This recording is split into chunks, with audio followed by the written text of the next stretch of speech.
Hey. Alright, loving this weather outside.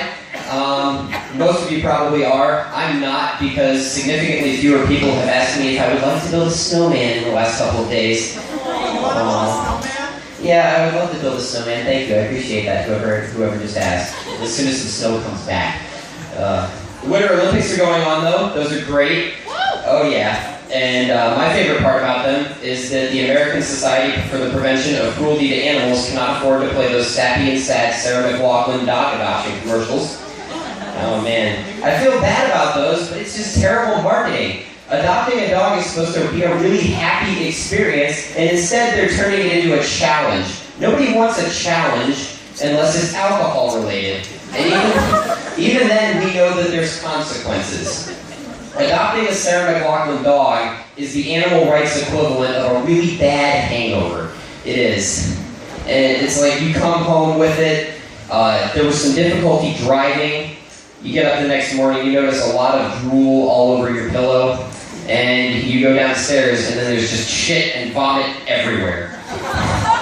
Oh man, and not to mention a pre-executed vasectomy would have really helped to give you some reassurance the night before. For those of you who aren't aware of what a vasectomy is, that's when you neuter your dog. It turns out they can do this to people too. During the Super Bowl, Budweiser tried to take advantage of the whole dog thing, but they did it in a more positive light. They showed us the wonderful pedophilic and interspecies relationship between a golden retriever puppy and a giant Clydesdale horse. This is the happy feeling we're trying to evoke from alcohol. Getting one of those droopy-eyed Sarah McLachlan dogs is just a tequila-fueled nightmare. And it's not even the good kind of tequila either. It's like the green shit they serve you at scary nightclubs. And I think you all know exactly what scary nightclub I'm talking about. It's like you look into a little plastic shot cup, and it's not a tequila worm in there, it's visible E. coli. I love dogs, though. I really love dogs. I've never met anyone that actually doesn't like dogs. It's like, even if you have a bad dog that has done something totally criminal, it's still like one of those Sour Patch Kids commercials. You can be missing 3 fingers and you would still reach down with the other hand and pet the dog. Oh, it's okay. I have another hand. I'm going to continue petting you with it. We love bad dogs, too. We're perfectly okay with them. You all saw that movie Marley and Me? That was a bad dog. This dog ate a telephone. A telephone! And then later on in the film, they went on to the conclusion that Marley had been, like, developmentally handicapped or something like that. That was the point where I turned it off. I was like, that's just such a mean thing to say to your dog. That's not fair. Listen, at that point, it's just bad ownership. Jennifer Aniston and Owen Wilson could clearly not handle that dog. If I can get myself up for an 8 a.m. chem lab, first thing in the morning, then I don't think it's too unreasonable to ask you to teach your dog to not eat a telephone. And I'm never going to understand people who are like discriminatory against different kind of dogs. I'm talking about people who, they don't like small dogs. I think we all know somebody like this. Alright, I like small dogs. I love small dogs. Small dogs equals small poop. Alright? When I go out and I clean up after my little tiny spaniel, I'm just going to go down and it's going to be a tiny little bag and we're going to be on our way. I don't understand the people who have Rottweilers and they're like taking a shovel and they're like walking around the park with a boulder.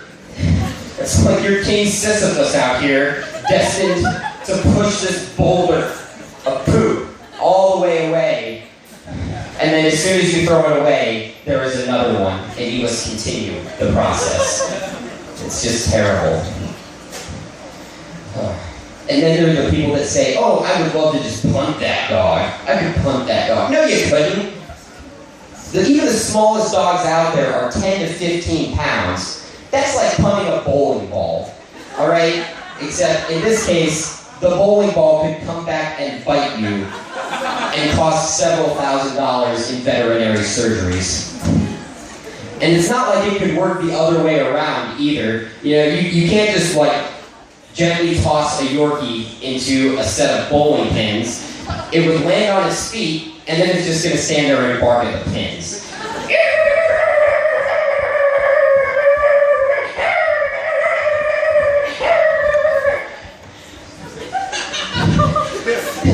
during rehearsals, I did that, and everyone agreed that if I just stood here and yipped like that for 5 straight minutes, we could go ahead and call it a night. You would like more? Come see me afterwards. Oh, yeah. I love small dogs too, thank you. I think you've already stated that. We can go talk about them later. But, you know, there's all these adoption agencies out there for cats and dogs. Have you ever noticed how there's not any for birds? Or parakeets! Or parakeets, those are birds too. Yeah, good observation skills. You go to Notre Dame, I assume. Oh man, have you ever noticed how as a society we just kind of hate birds? It's the most recent incarnation of this is Flappy Bird. It's just what happened when the Angry Birds decided to go ahead and start inbreeding to the point where they lost their superpowers. They can't spontaneously combust anymore, so all they can do is just kind of flop. And that's, yeah, I feel really bad for them. And I think the most damning thing about the game is that the creator, he's taking it down from the App Store because he says, oh man, this game, it ruined my life. It's like, you and me both, pal. But I keep playing it because I feel bad for these little birds. They don't have the common sense to go around their obstacles. They just run into it, run into it, run into it. I'm like, no, I tapped. But you can tell that these birds have been through some terrible abuse. And I think maybe things could be okay with the Flappy Birds in the end if maybe Sarah McLachlan would write them a commercial. All right, thank you guys, you've been great. I'd also like to note for everyone who's going out to the Keenan Review, the women's bathroom is over in Stanford, not Zom. Bye.